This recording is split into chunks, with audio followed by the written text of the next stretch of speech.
Here's the full text of the article as found in your PDF.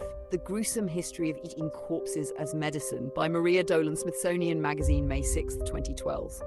The question was not, should you eat human flesh, says one historian, but what sort of flesh should you eat? The last line of a 17th century poem by John Donne prompted Louise Noble's quest. Women, the line read, are not only sweetness and wit, but mummy possessed. Sweetness and wit, sure. But mummy? In her search for an explanation, Noble, a lecturer of English at the University of New England in Australia, made a surprising discovery. That word recurs throughout the literature of early modern Europe, from Donne's Love's Alchemy to Shakespeare's Othello and Edmund Spenser's The Fairy Queen, because mummies and other preserved and fresh human remains were a common ingredient in the medicine of that time. In short, not long ago, Europeans were cannibals. Noble's book, Medicinal Cannibalism in Early Modern English Literature and Culture, and another by Richard Sugg of Durham University, Mummies, Cannibals and Vampires, The History of Corpse Medicine from the Renaissance to the Victorians, reveal that for several hundred years, peaking in the 16th and 17th centuries, many Europeans, including royalty, priests and scientists, ingested human bones, blood and fat as treatments for ailments like headaches and epilepsy. Few objected, even though cannibalism in the Americas was widely condemned as savage.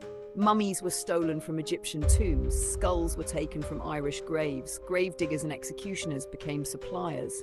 Sugg says, the question was not, should you eat human flesh, but what sort of flesh should you eat? Initially, Egyptian mummy was preferred, crumbled into tinctures to treat internal bleeding. But over time, human skulls, powdered for head pain, and human fat used for wounds and gout became popular. Thomas Willis, a 17th century brain scientist, mixed skull powder and chocolate for apoplexy. King Charles II drank the King's Drops, a personal tincture with human skull and alcohol.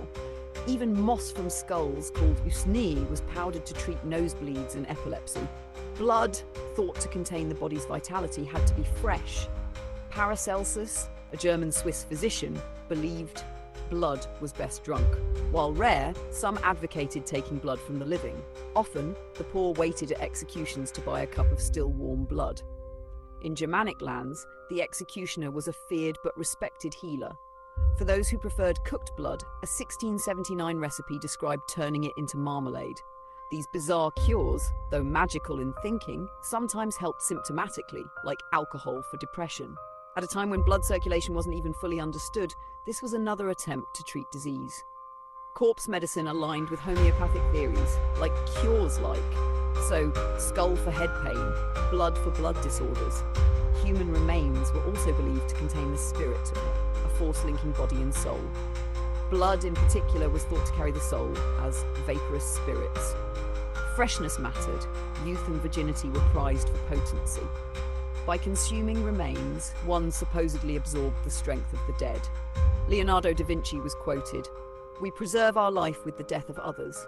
In a dead thing, insensate life remains, which, when it is reunited with the stomachs of the living, regains sensitive and intellectual life." The idea wasn't new. Romans drank gladiator blood. The 15th century philosopher Marsilio Ficino recommended drinking young blood. Ancient healers in Mesopotamia and India also believed in using body parts. Ironically, while this was accepted, Catholics were criticized by Protestants for the Eucharist's idea of turning bread and wine into Christ's flesh and blood.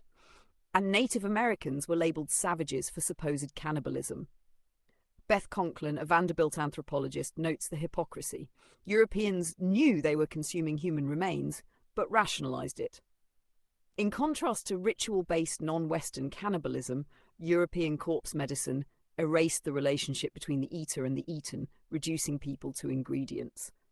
Montaigne, in his 16th century essay on the Cannibals, criticized European violence and medicinal cannibalism as no better than what they condemned in others.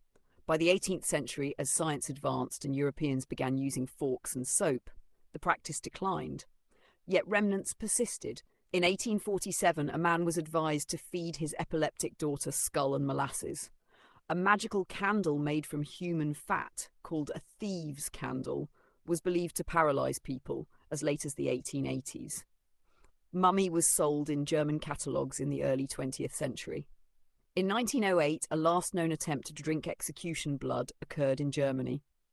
The article ends by noting that modern medicine still involves the human body.